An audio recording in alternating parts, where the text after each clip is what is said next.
Bismillahirrahmanirrahim. Assalamualaikum warahmatullahi wabarakatuh. Apa kabar kalian semua? Semoga dalam keadaan sehat walafiat, diberikan kesehatan oleh Allah Subhanahu wa taala. Tidak lupa puji syukur kehadirat Allah Subhanahu wa taala yang telah memberikan kesempatan kepada kita untuk dapat belajar melalui video pembelajaran yang Ustadz buat hari ini. Baik, Ustadz akan menyampaikan materi terakhir kita pada semester genap ini, karena minggu depan insya Allah kalian akan mengikuti penilaian akhir semester genap, yang mana itu adalah nilai-nilai yang ditentukan untuk kenaikan kelas nantinya. Baik, apabila ada yang memiliki buku teks bahasa Indonesia kelas 7, silahkan buka pada bab 6. Apabila tidak ada, silahkan hanya mendengarkan video pembelajaran ini dengan seksama. Bab 6, mengapresiasi dan mengkreasikan fabel. Kompetensi dasar yang Ustadz ambil adalah 3.11 dan 3.12. Mengidentifikasi informasi dan menelaah struktur dan kebahasaan dari fabel atau legenda daerah setempat yang dibaca atau yang didengar. Kalian tentu pernah membaca fabel. Mengapa nenek moyang kita menciptakan fabel? Pada semester lalu, kalian sudah belajar cerita fantasi. Fabel dan cerita fantasi sama-sama teks narasi. Sebelum belajar teks fabel, kalian harus memahami paparan mengenai fabel. Pemahaman teori mengenai fabel, mengenai hakikat fabel dan cerita akan memudahkan kalian dalam belajar teks fabel dalam buku siswa ini. Baik, Ustadz akan bacakan. Cerita merupakan jenis teks narasi. Teks narasi mencakup semua jenis tulisan atau lisan yang mengandung unsur cerita.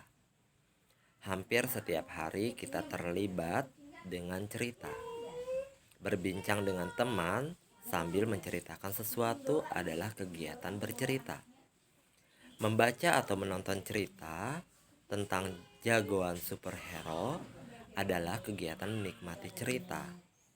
Menghayal menjadi jagoan, pembasmi kejahatan yang memiliki kehebatan yang luar biasa merupakan kegiatan merancang cerita.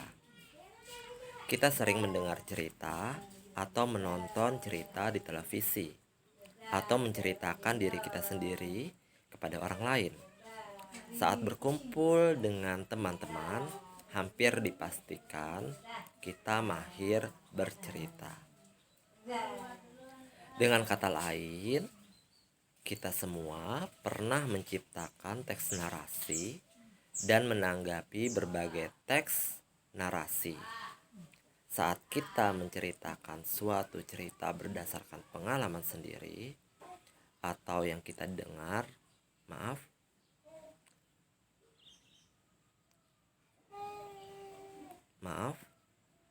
suatu cerita berdasarkan pengalaman sendiri atau yang kita dengar dan lihat di televisi, kita seringkali menceritakan dengan gaya yang berbeda dengan aslinya. Kita berupaya menceritakan dengan cara sebaik mungkin. Usaha tersebut dapat dilakukan dengan mengubah urutan cerita, memilih bahasa yang lebih menarik, dan menambahkan rincian agar cerita semakin menarik. Jadi biasanya kita pada malam hari nonton sinetron, besok harinya kita ketemu teman, biasanya kita menceritakan kembali nih sinetron yang tadi malam kita tonton. Nah, kadang-kadang kita saat menceritakannya, kita menggunakan gaya bahasa kita.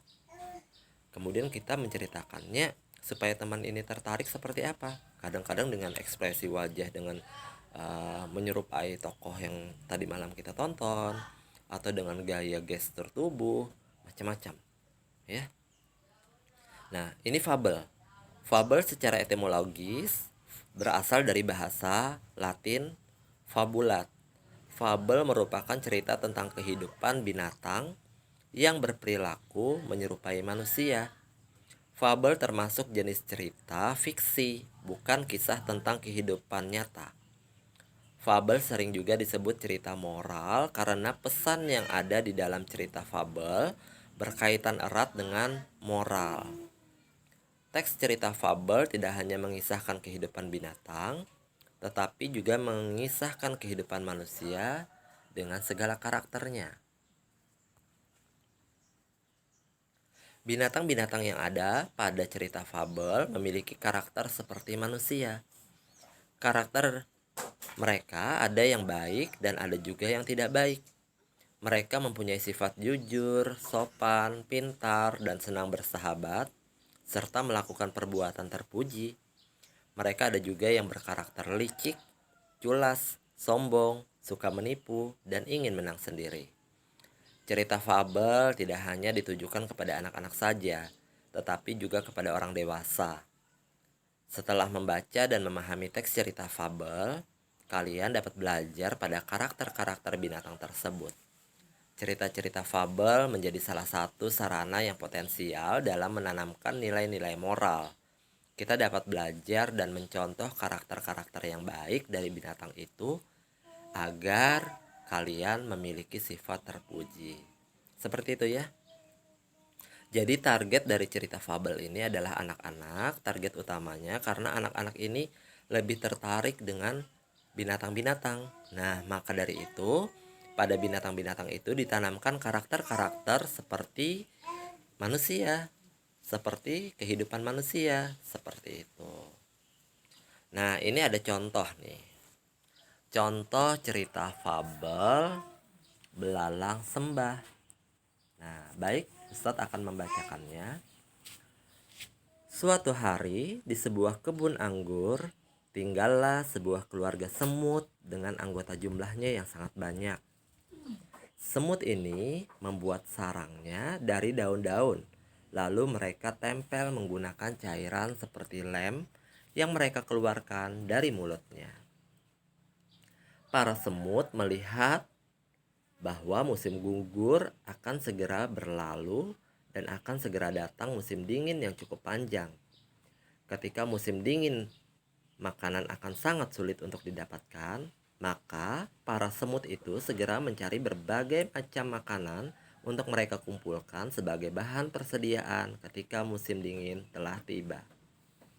Berbeda halnya dengan seekor belalang sembah. Belalang sembah memiliki mata yang besar dan tangan yang panjang. Mereka sering hidup di pohon-pohon seperti halnya para semut. Ketika musim dingin akan tiba, belalang sembah hanya berlatih menari. Setiap hari belalang sembah itu hanya berlatih menari. Namun sang belalang lupa bahwa dia harus mengumpulkan makanan untuk persiapannya menghadapi musim dingin. Nah, sebelum Ustadz melanjutkan pada cerita selanjutnya, di sini tokohnya ada semut, ada seekor belalang sembah. Nah, dapat kita bedakan karakter dari dua tokoh tersebut memiliki karakter yang berbeda, ya. Yang satunya sudah mempertimbangkan bagaimana persiapan menghadapi musim dingin, sedangkan yang satunya sibuk dengan aktivitas berlatih menari. Sedangkan seekor binatang itu harus mempersiapkan makanan.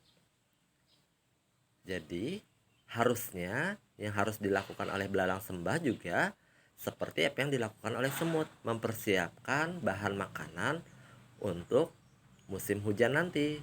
Seperti itu ya. Lanjut. Suatu hari, sang belalang sembah menari di dekat sarang semut. Dia menari dengan sangat anggun. Gerakan tangan dan badannya yang pelan dan lembut membuat tariannya terlihat sangat mengagumkan. Para semut melihat sang belalang sembah menari, namun mereka tidak menghiraukan tarian indahnya itu karena mereka memiliki tugas yang sangat penting. Nah, jadi semut menghiraukan karena mereka sibuk dengan pekerjaan utamanya. Sang belalang yang sedang menari melihat para semut berjalan dengan membawa makanan untuk dibawa ke sarangnya. Sang belalang sembah heran dengan apa yang dilakukan semut. Lalu dia bertanya kepada salah satu semut tentara yang sedang berjaga di dekat para semut pekerja. "Kenapa kalian membawa makanan yang sangat banyak itu masuk ke sarang kalian?" Sang semut menjawab, "Kami melakukannya agar kami tidak kelaparan saat musim dingin tiba." Lalu sang belalang kaget. "Musim dingin?" kata sang belalang dengan kagetnya. Jadi kaget belalang sembah. Kan masih lama dingin. Kan masih lama musim dingin. Lebih baik kita bersenang-senang saja dahulu, kata sang belalang kepada si semut. Semut tak menghiraukan belalang. Semut tetap tekun mengumpulkan makanan. Musim dingin tiba. Belalang belum sempat mengumpulkan makanan karena sibuk menari. Belalang kelaparan dan lari ke rumah semut. Ia meminta makanan kepada semut. Semut awalnya tidak mau memberikan makanannya karena takut kehabisan. Akan tetapi, melihat belalang lemas kelaparan, semut tidak tega dan memberikan makanannya kepada belalang. Belalang pun kembali bugar dan dia berjanji untuk dapat mengelola waktu dengan baik sehingga tidak berakibat buruk. Masa depan adalah milik setiap orang. Maka setiap orang perlu menyiapkan masa depannya dengan berusaha, bukan hanya menikmati kesenangan di masa sekarang tanpa memikirkan masa depan. Nah, nilai moralnya yang dapat dipetik di kehidupan kita sebagai pelajar adalah pada saat ini tugas kita seorang pelajar adalah belajar dengan sungguh-sungguh. Boleh bermain game, boleh bermain dengan teman-teman, tapi harus ingat waktu belajar.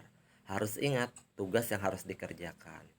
Harus ingat menabung ilmu yang kita peroleh di bangku sekolah untuk dapat kita aplikasikan nanti di kehidupan yang akan datang.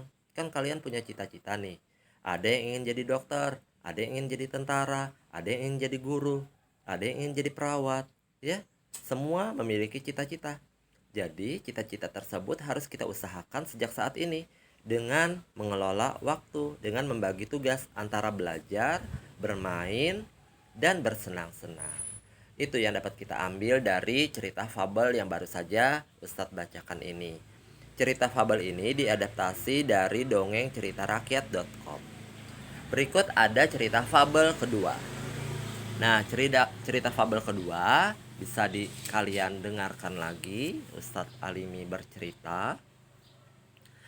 Judulnya Sesama Saudara Harus Berbagi. Suatu pagi indah dengan matahari yang cerah, Pak Tua Rusa mengunjungi kediaman keluarga Pip si Tupai di sebuah desa. Nah, jadi tokohnya adalah Pak Tua Rusa dan Pip, keluarga Pip si Tupai. Jadi ada rusa dan tupai. Pagi Ibu Tupai, salam Pak Tua Rusa kepada Ibu Pip. Kemarin keponakanku mengunjungiku. Dia membawakan oleh-oleh yang cukup banyak. Aku ingin membaginya untuk para sahabatku. Ini kacang kenari spesial untuk keluargamu. Terima kasih Pak Tua Rusa, ucap Ibu Pip. Sepeninggal Pak Tua Rusa, Ibu Pip masuk ke dalam rumah dan memanggil anak-anaknya. Anak-anak, lihat kita punya apa. Kalian harus membaginya sama-sama rata ya. Asik, giring Pip dan adik-adiknya. Ibu taruh di sini ya. Setelah itu, Ibu Tupai mengurus rumah kediamannya. Sementara itu, adik-adik Pip ingin mencicipi kacang itu. Ini aku bagi, kata Pip. Dari 10 butir kacang, dia memberi adiknya masing-masing 2 butir. Ini sisanya untukku, aku kan paling besar. Tapi, ibu kan pesan untuk membagi rata, kata Titu, salah satu adik kembar Pip, diiringi dengan tangisan putih kembar satunya. Mendengar tangisan putih, Ibu Pip keluar dan bertanya sambil terisak, Putih menceritakan keserakahan kakaknya. Tak boleh begitu, Pip. Ibu bilang, tadi sudah bilang apa? Tegur Ibu Pip. Kamu tidak boleh serakah. Tapi Bu, aku kan lebih besar. Perutku juga lebih besar, sanggah Pip. Ibu Pip berpikir sejenak. Baiklah, Pip. Kamu memang lebih besar. Kebutuhan makanmu juga lebih banyak. Tapi kalau cuma menurut kalau cuma menurutkan keinginan dan perut, kita akan selalu merasa tidak cukup. Kalau begitu, ibu saja yang membagi ya. Memang tidak akan memuaskan semuanya. Ini ibu beri 4 untukmu, Pip, karena kau lebih besar. Dan si kembar kalian masing-masing mendapat 3. Kalian harus mau berbagi ya anak-anak. Walau menurut kalian kurang, ini adalah rezeki yang harus disyukuri. Lanjut Pip. Berarti enak Bu. Berarti enak dong Bu. Jadi anak yang lebih besar selalu mendapat lebih banyak, iri Putih. Ya, tapi perbedaannya tak terlalu banyak kan? Lagi pula, kakakmu memiliki tugas yang lebih banyak darimu. Dia harus mengurus rumah dan mencari makan. Apa kau mau bertukar tugas dengan Kak Pip? Tanya ibunya. Putih dan Titu membayangkan tugas-tugas Pip. Lalu mereka kompak menggeleng. Nah, begitu sesama saudara harus akur ya. Harus berbagi. Jangan bertengkar hanya karena masalah sepele, kata Ibu Pip. Iya Bu, angguk Pip. Yuk kita makan kacangnya bersama, ajak Pip pada kedua adiknya. Ibu Pip tersenyum melihat anak-anaknya kembali rukun. Nah, jadi kita dalam bersaudara, baik itu bersaudara kandung atau dengan teman-teman satu kelas, apabila kita memiliki makanan, lebih baik berbagi dan jangan serakah. Ya, paling tidak kita menawari, mau tidak makanan aku. Teman yang ditawari juga harus tahu diri. Karena ditawari cukup sedikit saja, ya, mengicip saja, tidak boleh banyak, seperti itu. Sumber cerita ini Ustadz ambil dari buku teks yang disadur dari Kompas Minggu 1 Maret 2015. Penulisnya Amriska Dian Rahmasari. Nah, sudah ada 2 teks cerita fabel nih yang Ustadz ceritakan. Mohon maaf ya, ada kesalahan-kesalahan teknis atau gangguan-gangguan motor atau mobil, karena Ustadz berada di halaman rumah untuk syuting kali ini. Nah, selanjutnya menelaah struktur dan bahasa fabel. Nah, tapi pada pertemuan ini kemungkinan secara singkat saja struktur dan bahasa fabelnya. Fabel merupakan cerita yang menggambarkan watak dan budi manusia yang pelakunya diperankan oleh binatang, berisi pendidikan, moral, dan budi pekerti. Fabel ini memiliki 4 bagian dalam strukturnya. Keempat bagian tersebut adalah sebagai berikut. Yang pertama, orientasi. Yang kedua, komplikasi. Yang ketiga, resolusi. Yang keempat, koda. Nah, Ustadz jelaskan. Bagian orientasi adalah bagian awal dari suatu cerita yang berisi pengenalan tokoh, latar tempat, dan waktu. Pada bagian komplikasi, berisi konflik atau permasalahan antara satu dengan tokoh yang lainnya. Komplikasi menuju klimaks. Resolusi adalah bagian yang berisi pemecahan masalah. Dan bagian yang terakhir adalah koda. Pada bagian kode ini boleh ada, boleh tidak. Bagian terakhir fabel yang berisi perubahan yang terjadi pada tokoh dan pelajaran yang dapat dipetik dari cerita tersebut. Jadi cerita fabel itu ada yang 3 saja struktur teksnya tanpa koda, ada yang lengkap menggunakan koda. Nah, berikut kita perhatikan pada Teks cerita fabel Gajah yang Baik Hati.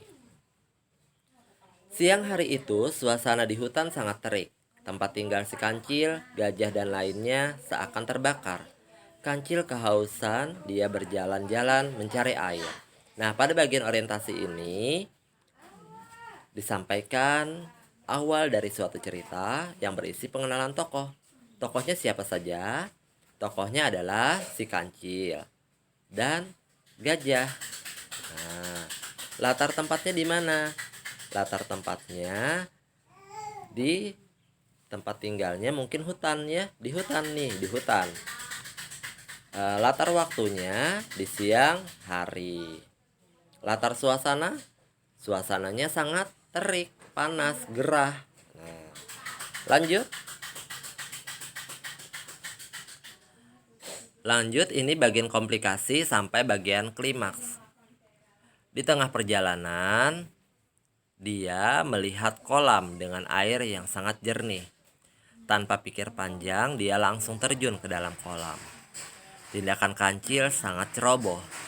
Dia tidak berpikir panjang bagaimana cara ia naik ke atas. Beberapa kali kancil mencoba untuk memanjat, tetapi ia tidak bisa sampai ke atas. Si kancil tidak bisa berbuat apa-apa. Ia hanya berteriak meminta tolong.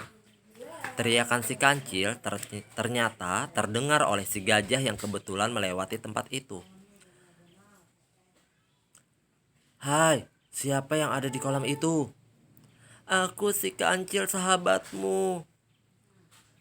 Kancil terdiam saat mencari akal agar gajah mau menolongnya. "Tolong, aku mengangkat ikan ini." "Yang benar, kau mendapat ikan." "Benar-benar, aku mendapatkan ikan yang sangat besar." Gajah berpikir sejenak. Bisa saja ia turun ke bawah dengan mudah, tetapi bagaimana jika naiknya nanti? "Kau mau memanfaatkanku ya, Cil? Kau akan menipuku untuk kepentingan dan keselamatanmu sendiri?" tanya gajah. Kancil hanya terdiam.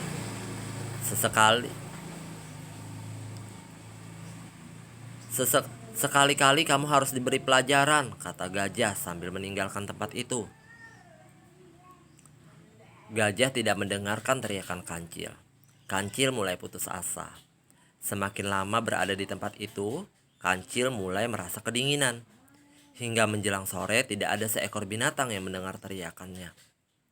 "Aduh, gawat. Aku benar-benar akan kaku di tempat ini." Dia berpikir, apa ini karma? Karena dia sering menjahili teman-temannya. Tidak lama, tiba-tiba gajah muncul lagi. Kancil meminta tolong kembali. "Bagaimana, Cil?" "Tolong aku berjanji tidak akan iseng lagi." "Janji," gajah menekankan.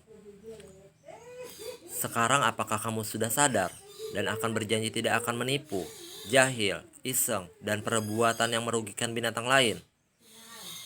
"Benar, Pak Gajah, saya benar-benar berjanji." Gajah menjulurkan belalainya yang panjang untuk menangkap kancil dan mengangkatnya ke atas. Begitu sampai di atas, kancil berkata, "Terima kasih Pak Gajah, saya tidak akan pernah melupakan kebaikanmu ini."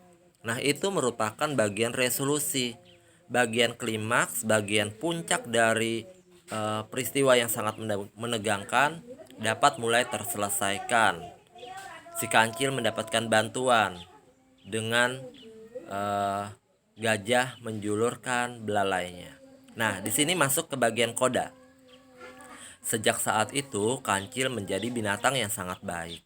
Ia tidak lagi berbuat iseng seperti yang pernah ia lakukan pada beruang dan binatang-binatang yang lainnya. Memang kita harus berhati-hati kalau bertindak. Jika tidak berhati-hati, akan celaka. Jika kita hati-hati, kita akan selamat. Bahkan bisa menyelamatkan orang lain. Jadi jangan ceroboh ya. Apabila kita melakukan sesuatu, jangan ceroboh. Kita harus hati-hati. Kita hati-hati, kita bisa menyelamatkan diri kita. Kita hati-hati, kita tidak akan merepotkan orang lain. Dan tidak juga mencelakakan orang lain. Nah, jadi di dalam cerita fabel mengandung nilai-nilai moral yang dapat kita petik untuk apa? Untuk dapat kita laksanakan sebagai contoh di kehidupan kita sehari-hari. Nah, itu saja pembelajaran kita hari ini. Semoga bermanfaat. Apabila ada pertanyaan, silahkan layangkan pertanyaan kalian melalui chat di grup Telegram kita. Sekali lagi, Ustadz mohon maaf apabila ada kesalahan dalam menyampaikan. Fastabiqul khairat. Wassalamualaikum warahmatullahi wabarakatuh.